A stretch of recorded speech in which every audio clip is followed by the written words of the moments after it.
Hello and welcome to Piece of Pod, a podcast brought to you by South Coast law firm Warner Goodman. I'm Sarah Whitemore.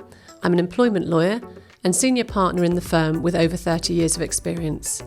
In this podcast, I'll be having conversations with law firm partners, business owners, clients and other contacts of mine, and we'll be engaging in conversations about running businesses, career journeys, and how to excel in the world of work.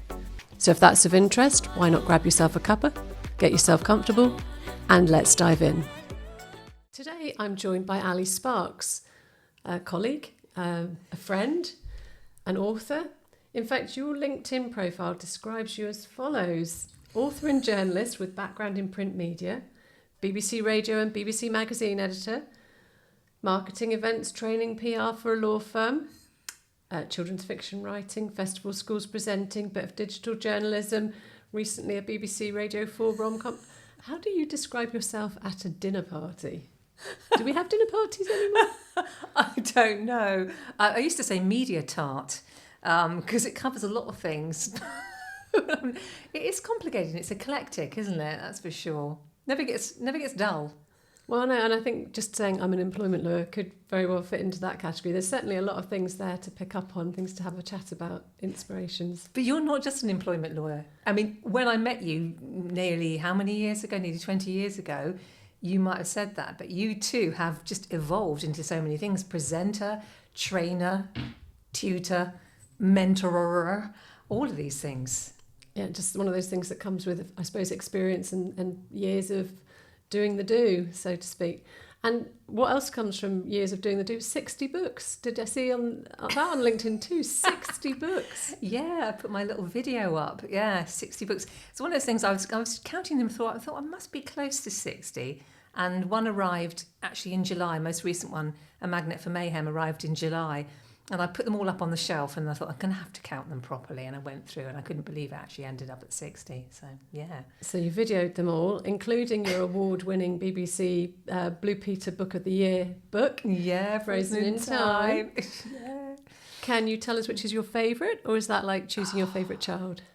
Do you know, somebody was talking about this the other day. It is the book, one of the questions you get asked in schools and at festivals more than any other. Which is your favourite?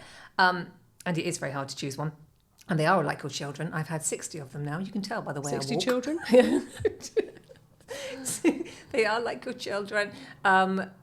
Normally, obviously, the first one's always special because it's the first, and they're all of them are special for different reasons. But the one that's normally uppermost in your mind is the most recent. And for me, the paperback 100 Summers is the one that I'm sort of clutching to my chest at the moment, going, my baby. So that is the one I really love right now. I love them all, but that's the one that's on my mind most of all, and I love doing the presentation around it. It's very close to home because it features a character who has ADHD, and my family is full of young people and older people with ADHD and other neurodiversities. In fact, I am the only neurovanilla in a pod of many neurospices. So I think we were all a little bit neurodiverse, aren't we? I think that's the truth of it. This is what we're discovering, isn't it? But there is the definition, I think, of it being potentially an issue is when it is so extreme that you're running your life in a normal way that most people do is a real challenge. So that, I think, is the difference. We're all on the sliding scale, but once you get beyond a certain point, then you need help and you need reasonable adjustments, which you'll know all about. You do. So it's that kind of thing. And so although I'm kind of spicy in other ways, I'm definitely I'm able to run things. I'm able to run my life and keep up with things and hit deadlines and deliver. It's not always easy, but it's invariably I get it done. And that's, I think, a big difference. If you have ADHD, you really struggle with lots of that if you seriously have it. So this is what I'm discovering over time. And I think that sort of philosophy, my daughter's in the room at the moment, so it's a little bit tricky to say this, but you talk about your love of your firstborn because they're your firstborn, your love of your lastborn because they're your baby, and as a mother of two, and as are you. That's quite a good way of summing up my two. So, yeah, good job we haven't got more than two, really, isn't it? They can be feeling the middle really one fed up at the moment. Yeah. So let's go back to the beginning then. Let's start with your career journey and what you wanted to do when you left school. Did you leave school thinking I'd like to be a renowned author and one day the BBC Blue Peter Book of the Year will be mine? No, I was a theatrical child. You'd never have guessed it, would you? No, I was all very gotta sing, gotta dance. I'd been in shows when I was young. I'd been on telly when I was young. So I had quite a sharp trajectory of doing lots of shows in schools. And then I was at the Mayflower taking a lead role in a show. And then I was doing local TV and stuff. So it was all going very well. Funnily enough, I did used to write along the way, but just for fun, really. And then I was aiming for drama school. And so I went up to London when I was 18 and worked backstage in the West End in various shows, backstage at the Drury Lane Theatre and the Adelphi Theatre. And it was marvellous for a teenager. It was a really exciting place to be. And spent time there getting roundly rejected from every drama school in London. A couple outside London as well. I did get a couple of recalls for Welsh College of Music and Drama, which is how I salve my poor soul. But that wasn't to be. So then I went off and worked at a holiday camp. I was a blue coat at Pontins for a while. So that was high and very, very interesting. And if anybody ever picks up my adult fiction, my crime fiction, I write under A.D. Fox as well. And there's a series, the Henry and Sparrow series, and there's one called 7 Deadly Things, and that is based at a holiday camp in Suffolk. And that is a lot of it's taken from my experiences of being a blue coat. So that was huge fun to write. So anyway, that didn't work out. Well, Blue Coat was fine. That was just a summer season and a Christmas season. Thing, I imagine. And then, just doing the thing that we all have to come to terms with the fact that maybe when our star isn't going to rise any further in that particular thing and try other things. And I ended up working on a local newspaper. Lots of other jobs beforehand, like, working for Yellow Pages and briefly a recruitment company. And then I ended up working for a weekly free paper, and that eventually got bought up by Southern newspapers, which was the Daily Echo, and I eventually ended up on the Daily Echo, where I was very lucky to have a very, very imaginative and visionary editor called Pat Fleming, who kind of saw that I was a bit quirky and a bit unusual, and I didn't get onto the Echo on the usual route. I was not a graduate. I'd basically sort of blagged my way in. But I wrote comedy. Even in the weekly free paper, I had a column and I was writing comical stuff. And he noticed that. And when I moved on to the Echo, because they bought out the chain and they had to give us jobs, he gave me my first break, which was my own page. Within 2 weeks of working on the Echo, I had my own page called the Sparks page, which was, looking back, pretty phenomenal. And you have to understand that, of course, back in those days, newspapers were massive. I mean, it had a vast circulation and reach. It was the thing. There was no internet. There was no social media. That your local daily paper had an awful lot of heft. And so I was really lucky, and that's where I landed. So no qualifications in journalism? No degree in anything? Nope. Just a bit of a charm and a bit of a way to blag yourself in. Do you think that's held you back in terms of your career, not having that academic tick box? Or Not in the early stages, definitely. And I would, for many years, say I have no regrets and no problem. I just blagged my way through from the Echo to the BBC, working at BBC Radio Solent and doing bits and bobs with them, and occasionally BBC TV South work. And that was fantastic, and it never stopped me. Weirdly, later in life, now that I'm of an age where I might be lecturing, now it's an issue, because you can do guest lecturing, but if you don't have a degree, there are certain elements that they would just, and particularly with AI, will never even look at my CV or never even get seen. Because they sift it out automatically. They do, which is an interesting thing that I've recently come to the conclusion, and I posted about this on my LinkedIn profile. We need to do something about this, because there are intelligent recruitment people who would look at CVs and they'd see huge amounts of experience, multiple awards and all this stuff. And they think, well, maybe the lack of degree isn't really an issue. However, AI bots don't see that. They just see, is there a degree or isn't there a degree? They sift it out. So recently I've just adjusted my CV and it now mentions a degree. Do you mean you've cheated? No, I haven't cheated at all. It just basically says, I'm told that all this is equivalent to a degree in media marketing, and it's just because the words are now on that CV. I'm not lying, I'm being absolutely straight, but the words are there, which means that if AI is sorting these things out, it will still arrive. Because it's just looking for words rather than applying any emotion or understanding to it. Which I think is an important thing, and I completely understand when people are overwhelmed with CVs, they need a sift. I get if you've got only so many man hours to give, that is what you are going to want to look at. But there's a real danger in missing something. Absolutely. Well, missing something, but also we've talked a lot in the past about the discrimination risks. And it's always been there that, when a recruiter is looking at CVs, perhaps they look at somebody's name and they sift out names that don't look traditional, white English names or whatever. And you can understand that comes from the perception of bias on the part of the individual. But if you put into AI your recruitment practices and your decision making as a way of teaching AI, then you teach AI to be as discriminatory as you've ever been. And it's those sorts of things that are going to trip people up, I think, because it doesn't have the human element. It does come with a taught element of that sort. You're doing a lot of work with young authors, aren't you? I know you do a lot of work with your scribe tribe and those sorts of things. Do you see the authors of tomorrow as remaining independent human authors, or do you think AI will creep into the sort of books and things that we read? And it's very interesting, isn't it? I was judging a competition back in the spring, a nationwide, in fact, an international competition. I was one of a series of judges, some very great luminaries sitting around a table at a hotel in Winchester, and we were sifting through these bits of writing. And because I've also done digital journalism quite recently, and I've done some kind of troubleshooting around AI, I've got used to what AI looks like and the sort of phrasing and the shape of it.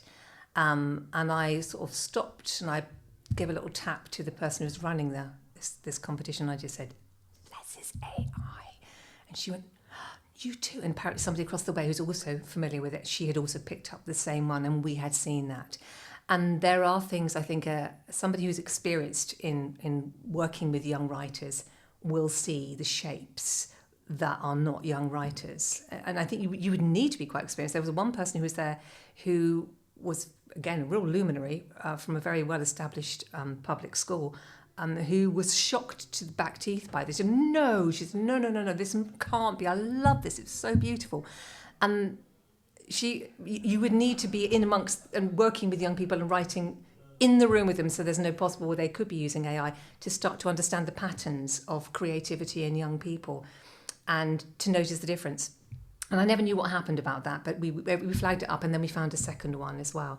And there are certain phrases that you'll see a lot used in AI, and one of the ones that you'll see all the time is, "Let's take a deep dive into such and such." And the phrasing is so smooth. You'll know yourself that sometimes it gets nonsensical, it repeats things quite a lot, but that's changing and shifting as well. When it's so smooth that it's almost oily, the wording is so elegant and oily, and there's never a stumble, that it ceases to become human. If you think about the digital equivalent, the photographic equivalent, you'll see they've made somebody, there's no flaw on them, their skin is perfect, their eyes are perfect, their hair is perfect, apart from the weird things where they've got an extra finger here and there. But there is a weirdness about it that I think you can detect. Whether you'll still be able to 25 years from now or 10 years from now, I don't know. But what I will say is that young writers are writing because they want to write. They're passionate about it, the process of it, the agony of it, the joy of it. How could you possibly get that if you hit a button and said, "Write this for me, AI"? That's not the same thing. It's coming from a very different kind of person. Now, there'll be an awful lot of people who are not really writers and don't particularly want to be, but want to communicate, who will use AI. And for some of them, it's a wonderful gift and a tool which will carry them through to something that they really do want to do. But those of us who just want to be writers, it's like wanting to run a dinner party with your own cooking and then thinking, "I tell you what, I know, I'm just going to go to Waitrose and put that there instead." I'll do that. Yeah, but if that's not if that doesn't mean a lot to you, then that's what you do, and you probably wouldn't pretend that you'd done it yourself. No, absolutely. But when you think about the other judge saying, "But that was just beautiful, I really liked that," does it really matter if it is AI? And if you think about literature anyway, there's a whole gamut of literature, isn't there, from the sort of formulaic Mills and Boon's sort of rom-com type of books, or even Catherine Cookson with her kind of formula way of doing things, through to whatever it might be, some, I don't know, Tolkien or Shakespeare or whatever. We already have a kind of range. Do you think AI will just be fitting into that? If it's not already, yeah. I mean, anything that's formulaic is an absolute gift to AI. I think the difference is us as consumers. So, for example, let's talk about music. You love Coldplay, okay? So you like to know that Coldplay wrote these stories. You want the background to the stories. You want to think of them, sweating away in the studio and crafting all the stuff from their own experiences and their own talents. if they then said to you, here's our next album, AI's done it for us, how would you feel about it? Yeah, and there have been one or two, dare I criticise Coldplay, but there have been one or two more recently where I've thought, oh, that's Coldplay by numbers. And you start to sort of lose that was amazing, that's magical, that's Coldplay. Well, maybe that's just a going through the motions Coldplay. So I can see that perhaps the AI from that point of view will be an issue. If they needed a couple of album fillers, we haven't got time to do this, hit the button, there you go. But for any real artist, that just would be, you just couldn't do it. You would just feel you were cheating everybody, including yourself. So I think it's going to be... me has to say, I don't actually believe that Coldplay have written any of their tracks by AI. Let's just get that very clear. I guarantee it. Before I have Chris Martin. Well, no, wait a minute. If Chris Martin were to call up and question me. Yeah, Chris, I think you better check in. Might have its advantages. So it's about provenance, I think, ultimately. And what about AI in the world of business then? If we're using AI to write copy, for example, you've done a lot of copywriting for businesses. Some businesses may think, well, actually, it's a whole lot quicker and a whole lot cheaper if I just get AI to do it. Do you think that's going to have the same sort of issue? Well, it's already happening. Very often it ends up having to go to somebody else to edit it, and very often the editing takes almost as long as writing it from scratch at the moment. But obviously, if you train within your own business, if you train AI more and more, then eventually it will start to pay off, I imagine. It really depends on the kind of business that you're in, I think. And if you're in the business of being human, for whatever reason, as you are, in terms of you are dealing with human beings, the law is the law, but it's the delivery of it and the communication of it is a very human thing. Certainly people who are stressed and needing help want a human, not a bot. So yeah, it's going to be very interesting to see how it unfolds. And I think as a lawyer, it's going to be one of those things where perhaps it just gets used to get us off the page to the first level, and perhaps takes away the drudge parts of the work that we do, but the quality that we add to that, we then add to something that AI has written. I think that's how it's going to go. But watch this space. Yeah. So we first worked together when you joined the marketing team at Warner Goodman. I don't know however many years ago that was. And I remember, I've told you this before, but I remember proudly taking you to Southampton Football Club, where we were hosting one of our employment law seminars. And we stood up and we talked about section number this and Act of Parliament that, as lawyers have a tendency to do. And at the end, I asked you what you thought about it. And you said, and I quote, "That was the most boring thing I have ever sat through. If I hadn't been part of the team," and this is the bit I always remember, "if I hadn't been part of the team, I would have left at the coffee break." So from then on, our relationship developed to a different level. But also you worked with us on developing more kind of engaging and entertaining presentations, which hopefully is what we sort of still deliver today. What are your... you do a lot of training, you do a lot of talking with a lot of organisations. What are your kind of go-to top tips for a good presentation? I think I got thinking back. Just for a start, don't talk like that.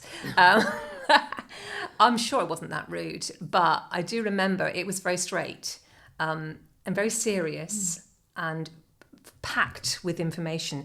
I think one of the things I may have said to you at the time is you're lucky if people remember 3 things from a presentation that you've done yourself. If you do a talk to anybody, if they go away and remember 3 things, you have scored.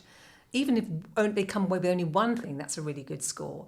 Because most people's brains are not set up to just have information fed at them, along with slides and death by PowerPoint and lots of extra information to take away, which almost never gets read.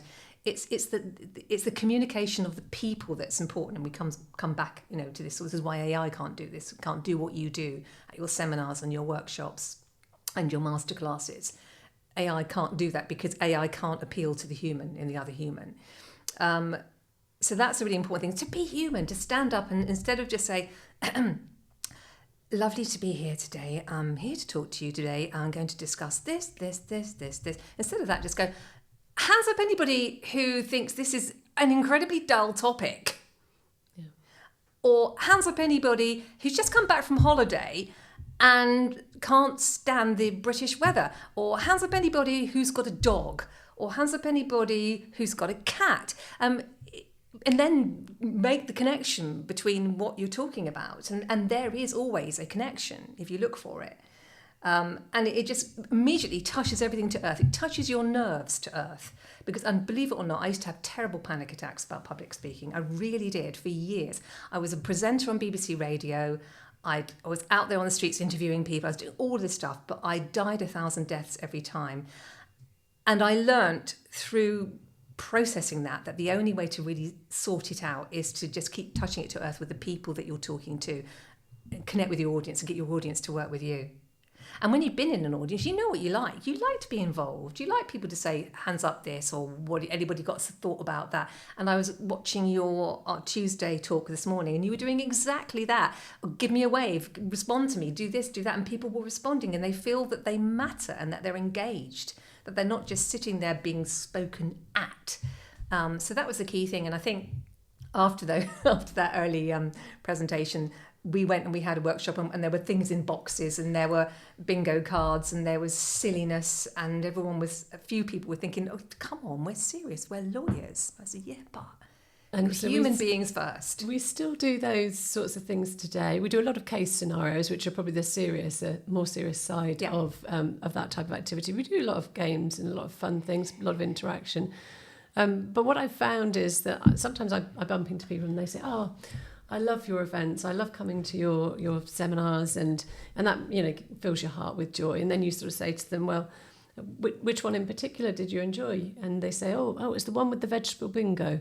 And you think, I really would have liked you to say it was the one where we talked about disciplinaries and grievances. But the three things they remember, I think, are the vegetable bingo and the case scenario and whatever. But it's, I think, what we've worked on with your help is that interaction and making it a two-way conversation, because often in the past it would just have been one way. I was just telling stuff and not forming any sort of relationship with people. And of course, all the work we do, all the advice we give is so much better for actually knowing the people that we're working with and having relationships with them. So, but you were bold and brave, I have to say. And the day that you agreed and backed me up on having a palm reader on your stand at an exposition somewhere, that made me realise that we were going to have some fun. Yeah, we'll not go back to what he said about my hand. I do remember that as well, but there we go. So more recently, you've returned to radio. So you've done some sitcoms, I think, on Radio 4, and your LinkedIn profile talks about some vignettes that you've done on Women's Hour. Well, that was a long time ago, actually. That I've referenced stuff from way back. Before I even met you, I was doing little short pieces of comedy for Radio 4 on Women's Hour and Home Truths, which no longer exists. And it's only last year that I got my radio comedy out, which was Tess of the Toll Booth, set in Southampton on the Itchen Bridge. Yeah. And so that went out just before Christmas and is still on iPlayer, on BBC Sounds, until I think they keep it on for a year, actually. It's very entertaining. I listened to it, and as you say, it's got all the Southampton reference points, and the image that you create through the radio broadcast of the lady sitting in her toll booth and the types of people who are coming across the bridge and paying their tolls is quite striking.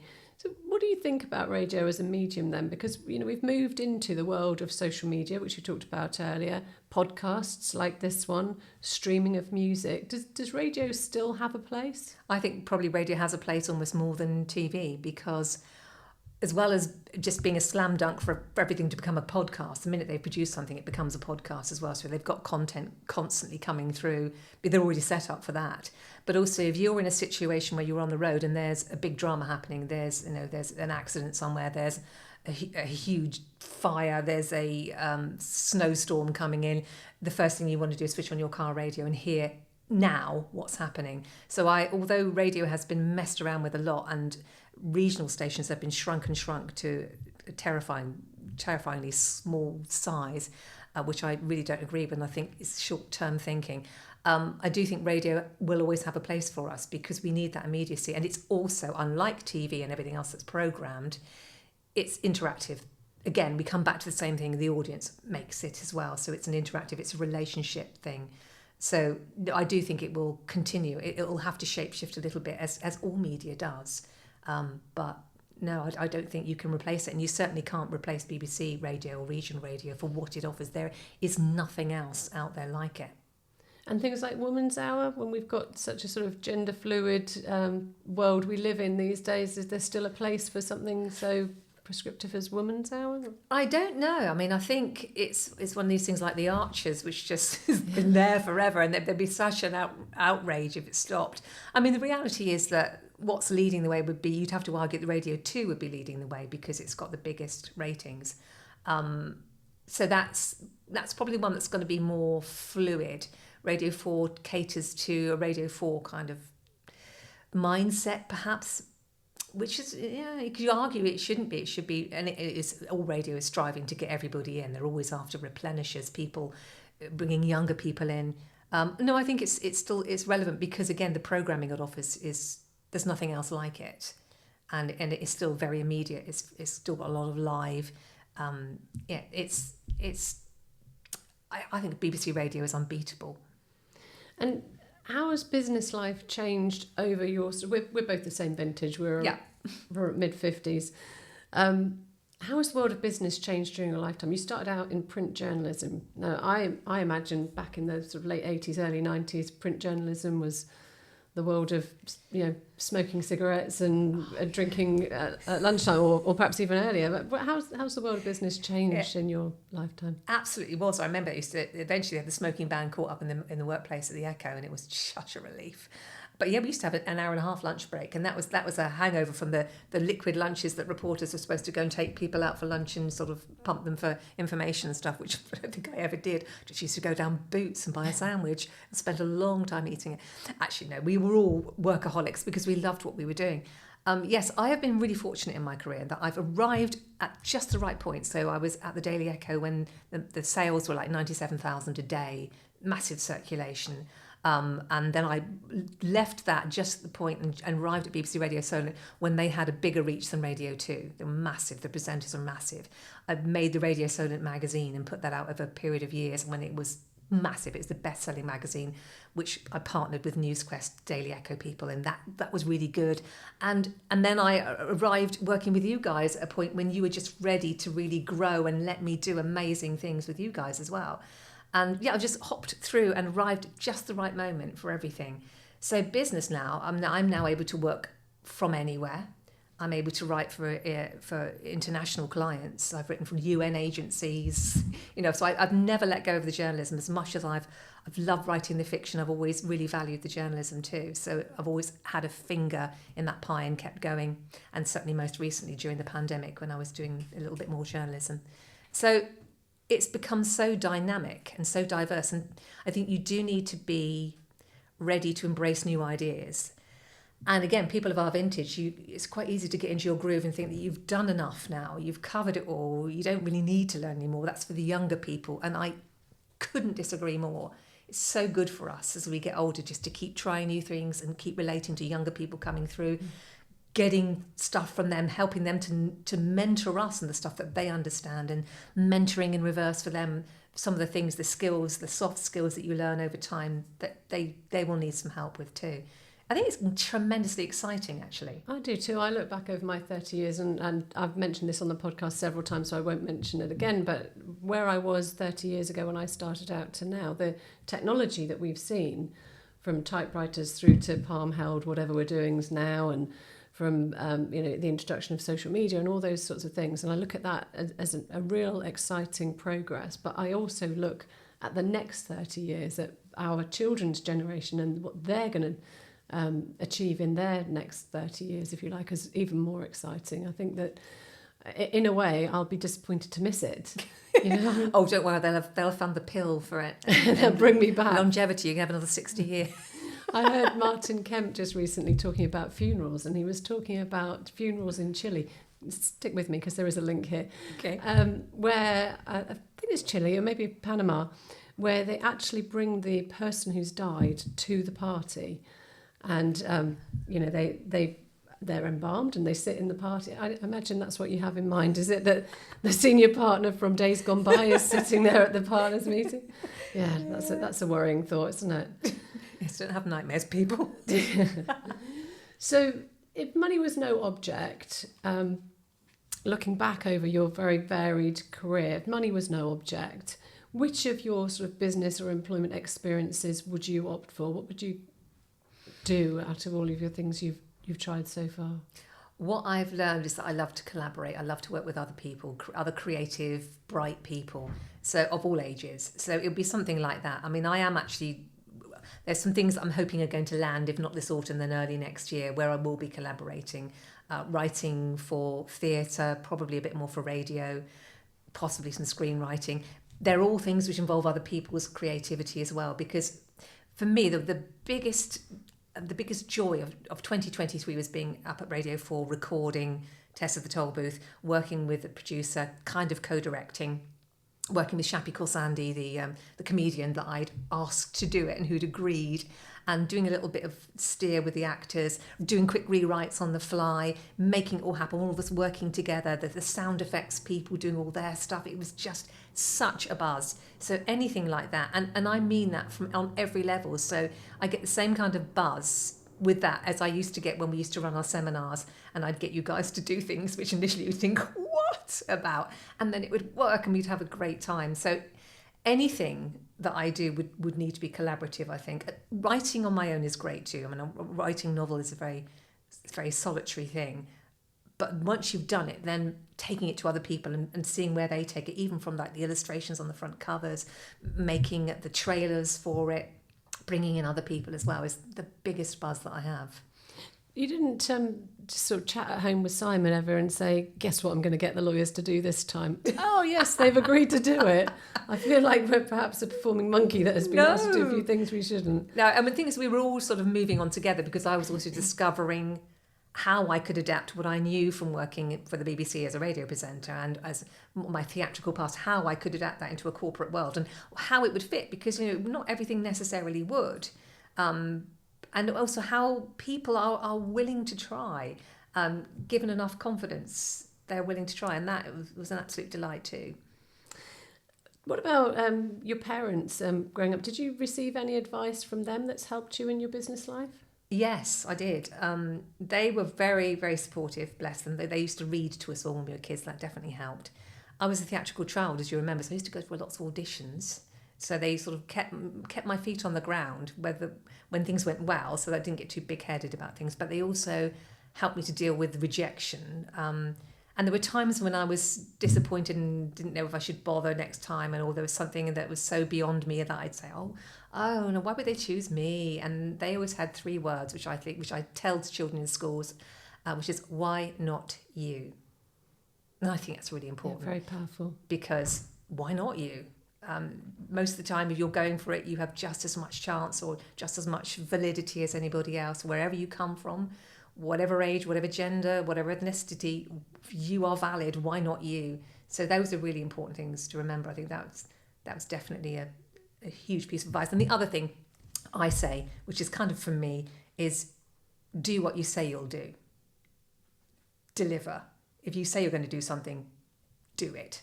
At any level, on any scale, because that's your reputation and that's what you have to guard. And if people say about you, oh yeah, they said this, yeah, and they did that, then that makes a big difference. People are much more willing to take a chance on you or to take you seriously if you do. Absolutely. So a lot of your work that you've described so far, your base was in Southampton. A lot of your connections have been in Southampton. Do you know anything about Southampton that I don't know that you do? Increasingly I find myself connecting with Southampton, like with the Shappy Corsandi and Tess of the Toll Booth set on Itchen Bridge in Southampton.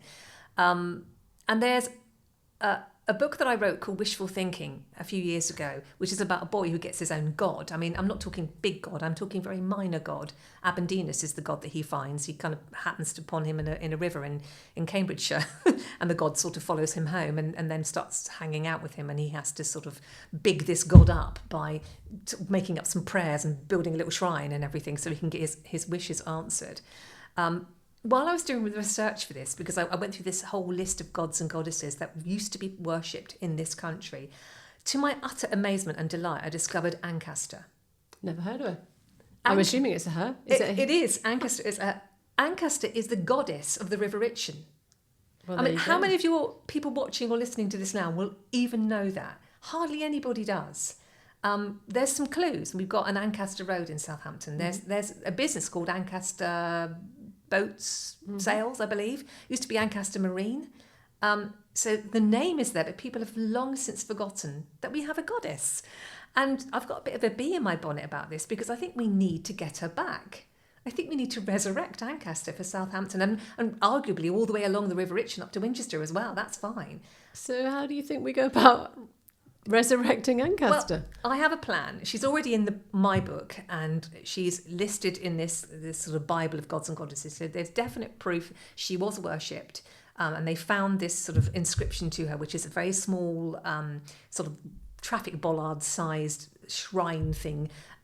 They found it back in the Roman times. I believe it's being housed in the Sea City Museum in Southampton. And what I want to do is see if I can create some kind of prize, creative prize for artists, for sculptors, for writers, even musicians, and see if we can't sort of resurrect her through imagery and sound and words and music, and see what we can come up with to build back Ancaster. We want her back. Because, I mean, Southampton has some wonderful icons. The Spitfire, of course, fantastic. But, you know, it's war. It's killing people. Titanic, amazing. Lots of dead people. It would be nice if we were to do something which is just... I mean, it's fanciful, I know, but wouldn't it be great to have our own goddess?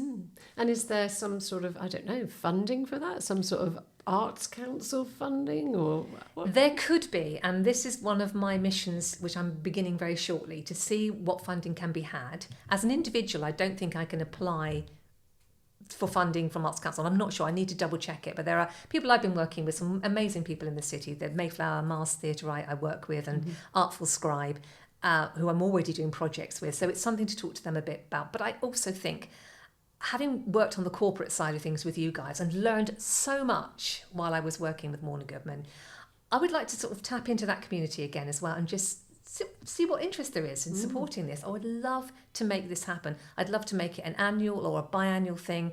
And initially, we resurrect Ancaster, we bring her back, we get some images, we get something to look at and share. And then it broadens out, because Ancaster, as one of the goddesses from Roman heritage, would be very supportive of all kinds of arts. And so we broaden it out and we do other things, but we have the Ancaster Prize every time. And we encourage the people of Southampton, particularly on the east side where I live, which can be a bit disengaged in this kind of thing. Bittern is on the east. You know, it's your river, it's your goddess. Get involved in this. It could be so exciting. Well, there we go. So if there's anyone listening to this who fancies having a literary prize or an arts prize or something in their, well, not in their name, in Ancaster's name, get in touch. We all need a goddess in our lives. We certainly do. Any final words of wisdom or encouragement, any top tips for our audience, and anything about PR and so on that you'd like to share? I'd say keep doing what you're doing, but definitely bring the office dog into it more. If you've got a dog anyway, I mean, just hold it please on your lap the whole time you're talking, because people stop their scrolling for a dog. We've got several dogs now in the team. I know. So yeah, and we've talked about bring all the dogs to work day, which I think would just be absolute chaos, but it's certainly not covered in our bring your pets to work policy. Oh, but it'd be such a great post, wouldn't it? Oh lordy. Well, thank you for that, Ali. We do have one last question, and if you've watched our or listened to our podcast before, you'll know that it's the audience-sourced question, and the question for you is in this envelope here. So, how exciting! You've just outstripped me so much. Okay. Oh, what book do you wish you could wipe from your memory so that you can read it again for the first time? For a minute, I thought it was wiped from your memory because you wrote such a bad one.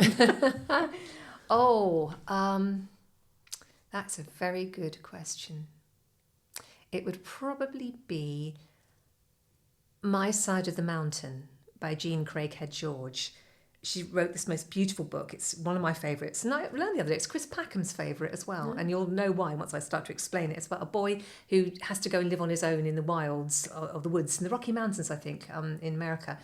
Because I think it's set post-Depression, and his family can barely feed everybody. So he's got a book that tells you how to survive in the wild with all the diagrams and things that you have to do.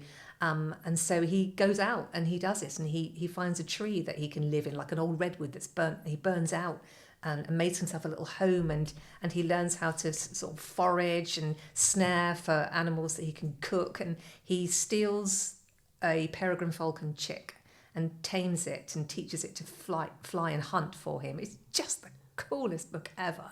And his name's Bear Grylls? Or? Well, he was like the very first Bear Grylls. Sam Gribley is his name.